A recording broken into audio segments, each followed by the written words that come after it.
même en 2002. Certes, personne n'était heureux de livrer le pouvoir à Jacques Chirac.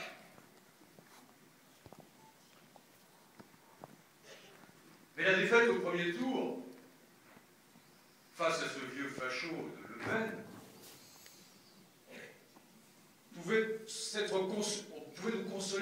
consoler d'une chose, c'est que, au moins avec Chirac, nous aurions, et nous le savions, un président indécis, paresseux, impotent, mais qui au moins remplirait ses fonctions avec dignité.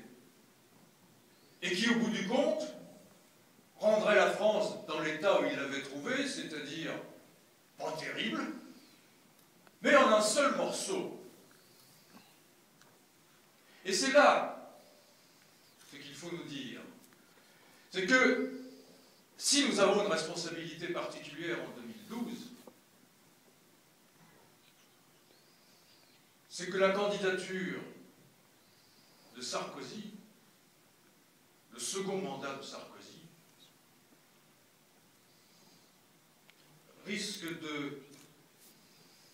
le second mandat de Sarkozy, la France, je pense, risque de ne pas y résister.